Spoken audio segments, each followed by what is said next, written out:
Hi there, in this video I'm going to do a revision question on numerical methods. So let's take a look at this question. Question number 2, part A. By sketching the graphs of y equals e to the x and y equals x cubed minus 1, show that the equation e to the x is equal to x cubed minus 1 has just one real root. So let's think about this problem. Back to the paper and pen. So here are the two equations, and we need to show that this equation here has one real root. Now this equation comes from equating these two. So if we equate these two, you'll end up with this equation. Now the point for me explaining that is, there is a theorem that says that if you sketch these two curves, the number of points of intersection of these two curves corresponds to the number of roots for the equation, the underlying equation. So let's go to this result just as a reminder for you. So if y equals capital F of x and y equals capital G of x intersect n times, therefore the underlying equation fx equals 0 has n roots. So we need to use this concept in order to prove that the equation e to the x equals x cubed minus 1 has one real root. Now I have sketched these two graphs, y equals e to the x and y equals x cubed minus 1, and I've sketched it using a program called Desmos. So to the screenshot, and using Desmos I've sketched y equals e to the x in red and y equals x cubed minus 1 in blue. And you could observe that there's only one point of intersection of these two curves, and looking back on the theorem, that implies that we only have one root in this case. So that completes part A of the problem. Now to part B. So for part B, use the iterative formula xn plus 1, that is equal to e to the power xn plus 1 divided by xn squared. So we need to use that iterative formula starting from x0 is equal to 2 to find two further approximations to the roots. So let's go to the paper and pen. So here is the iterative formula, and here is the value that we need to start from, x0 is equal to 2. Using this value, let's try and get two further approximations. So putting x0 equals 2 into the formula will give us x0 plus 1, which is x1. The next approximation, that is e to the power x0, which is 2 plus 1 divided by 2 squared. So let's calculate this. So let's get our calculators so you can double check with me. So in this case, e to the power, so I'm typing in 2 plus 1 divided by 2 squared. So this is what I've typed on the calculator, and if you press equals, this is what you should have.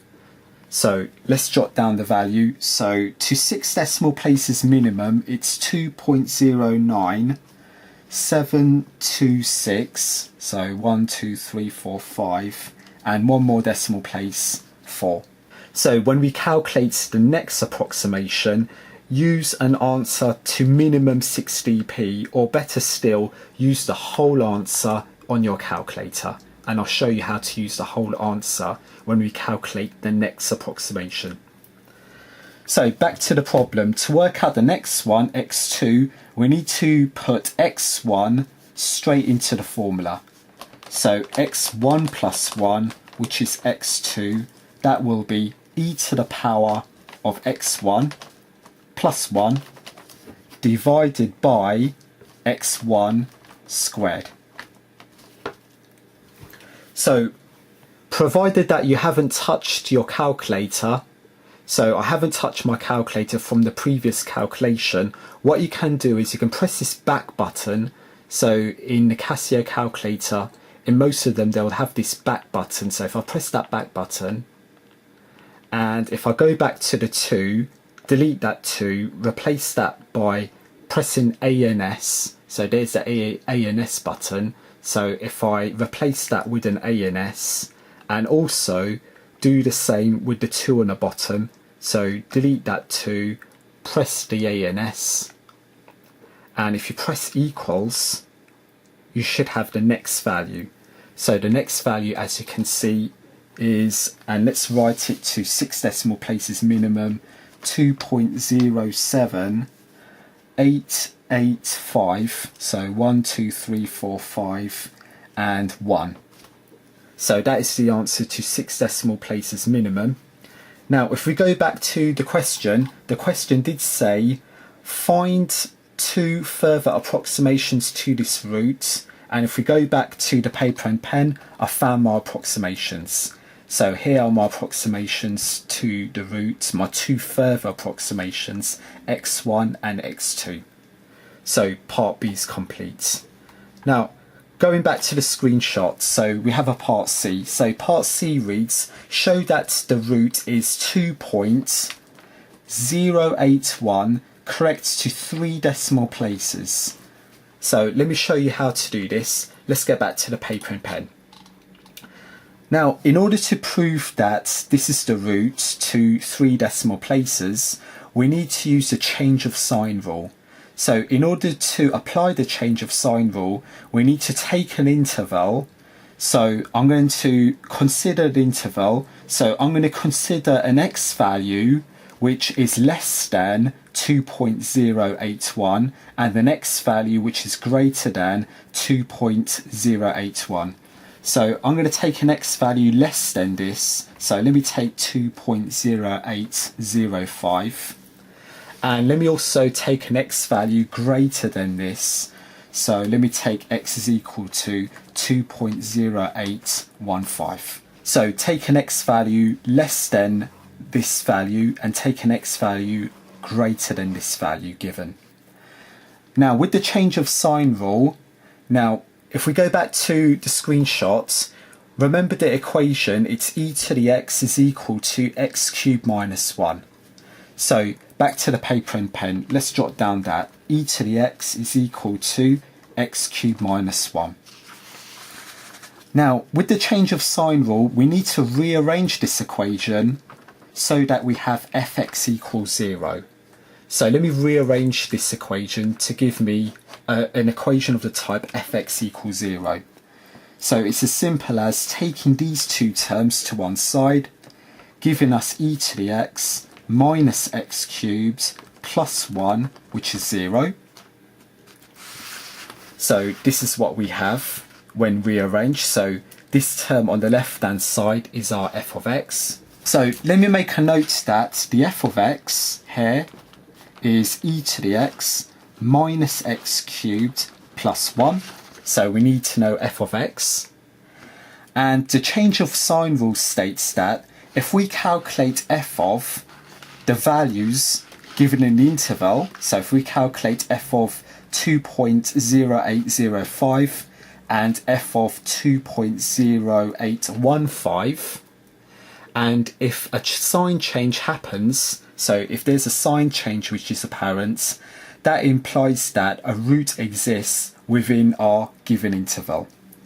So let's calculate that. So let's calculate f of 2.0805 first. So if I replace the x's in f of x by this value, we'll have e to the power 2.0805 minus x, which is 2.0805 cubed, so don't forget the cubes, plus 1. Now if you calculate that value, you're going to get a positive answer of 0.00307. So that value is greater than 0, that value is positive. Now we also need to work out f of the other value in our interval, being 2.0815. So let's perform the calculation. F of 2.0815. So if I therefore replace the x's here by 2.0815, we'll have e to the 2.0815 minus x, which is 2.0815 cubed plus 1. Now, if you calculate that, you should have a negative value of minus 0.00191. So that value being less than 0. And as I said, there is a change of sign apparent. F of 2.0805 is greater than 0. F of 2.0815 is less than 0. So according to the change of sign rule, that implies that a root exists within our interval. So since F of 2.0805 is greater than 0 and F of 2.0815 is less than 0, so therefore a root exists between our interval x equals 2.0805 and x equals 2.0815. So that completes that part of the question, that completes part C. Now, not only that completes part C, that completes the entire question, question number 2. Now, if you're not familiar with the concepts that I've used to solve this question, I will provide links to videos that I've created explaining the process and the methods step by step, and in these videos there will be additional examples for you to practice on. So I'll provide links to those videos, as I say, in the description below. Other than that, I hope you enjoyed this video. I hope you found this video helpful. Do plenty of practice exercises. So practice, practice, practice, and I hope to see you again. Thank you.